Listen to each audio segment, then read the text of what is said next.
राधे राधे। आज हम बनाएंगे पात। हम गुड़ की पात बनाएंगे। पात चीनी की भी बनती है लेकिन ज़्यादा टेस्टी गुड़ की लगती है, और सर्दी में तो गुड़ की बनती है। पात बहुत हेल्दी होती है खाने में, और जब वो लेडी जच्चा होती है उसे भी डेली खाने में पात मिलती है, क्योंकि ये बहुत ताकतवर होती है। बोलते हैं कि इसे खाने से बहुत ताकत आती है।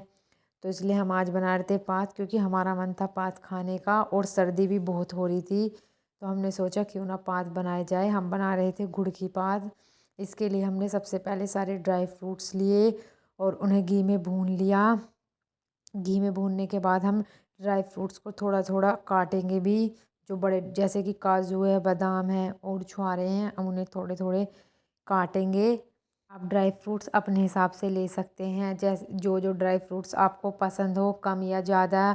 बहुत से लोग ड्राई फ्रूट डालते भी नहीं हैं, सिर्फ सौंठ और अजवाइन डालते हैं, क्योंकि पात में सौंठ और अजवाइन बहुत ज़रूरी होती है। इससे ही पात में बहुत ज़्यादा टेस्ट आता है। इसके बिना, सौंठ और अजवाइन के बिना पात बिल्कुल भी टेस्टी नहीं लगती है।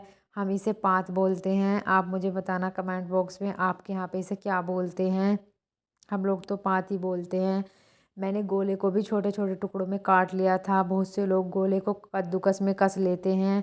जैसा आपका मन करे आप ऐसे ही कट कर लेना। अब मैंने ड्राई फ्रूट्स भूनने के बाद उस घी में ही पानी डाल दिया था, गर्म पानी। आप चाहे तो पानी अलग से भी डाल सकते हैं, चाहे ये जो ड्राई फ्रूट्स भूनते हैं इसमें ही डाल लो। पानी डालने के बाद मैंने इसमें गुड़ डाल दिया था। आप लोग जितना मीठा खाते हो उस हिसाब से गुड़ डाल सकते हो। हमने अपने स्वाद अनुसार गुड़ डाल लिया था। गुड़ डालने के बाद हम इसे चलाते रहे थे ताकि गुड़ घुल जाए। हमने एक कनी भी डाली थी। ये कनी भी हमने घी में भून ली थी।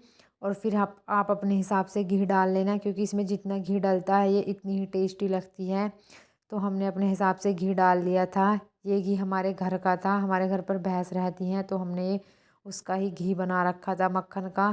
तो हमारा घी वैसे भी ज़्यादा टेस्टी लगता है खाने में। मैंने थोड़ा गोला छोटे छोटे पीसेस में कट किया था और थोड़ा गोला कस लिया था। कस के भी बहुत टेस्टी लगता है। अब मैं इसे चलाती रहूँगी। जब इसमें उबाल आने लग जाएगा फिर मैं इसे छोड़ूंगी ताकि गुड़ घिल जाए। चलाने से गुड़ जल्दी घुल जाएगा। हम इस पात को जितना ज़्यादा उबालते हैं इतनी ही टेस्टी बनती है, ताकि पानी कच्चा ना रहे। अगर पानी कच्चा रह जाएगा तो ये टेस्टी नहीं लगेगी खाने में। तो हम इसे उबालते रहते हैं धीरे धीरे। हमने चूल्हे में आंच भी थोड़ी कम ही जला रखी थी, ज़्यादा तेज़ नहीं जला रखी थी आंच, ताकि अच्छे से बन जाए।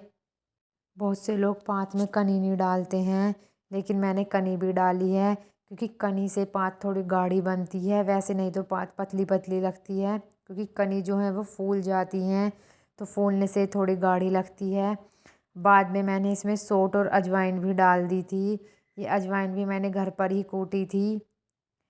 थोड़ी सी अजवाइन मैंने कूट ली थी, और ये सौंठ भी मैंने घर पर ही कूटी थी। आप चाहें तो अजवाइन को बिना कूटे भी डाल सकते हैं। मैंने हल्की सी कूट ली थी।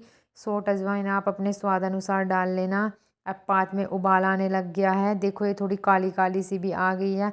आपका मन करे तो इसे चम्मच से हटा सकते हो, जो ये काला काला आ गया गुड़ का। अगर मन करे तो मत हटाना, क्योंकि इससे दिक्कत नहीं होने की। देख लो आप, ये दिख भी नहीं रहा है इसमें काला काला, और देखने में कितनी टेस्टी लग रही है। इसमें गाढ़ेपन का रीज़न है। मैंने इसमें कनी डाली थी और बाद में मैंने इसमें मखाने डाल दिए थे। मैंने जो शुरू में मखाने नहीं डाले थे, ये अलग निकाल लिए थे भून कर। पात ज़्यादा सर्दी में टेस्टी लगती है। जब ज़्यादा सर्दी रहती है तो इसे खाने में बहुत मज़ा आता है। जैसे हम कभी कोई व्रत रखते हैं तो व्रत में हमें भूख लगती है कि हम सोचते हैं क्या खाएं, तो हम इसे झटपट बना सकते हैं। तो ये मुझे बहुत सही लगती है, व्रत में खाने में भी टेस्टी भी लगती है खाने में। अब हमारी पात बनकर तैयार है।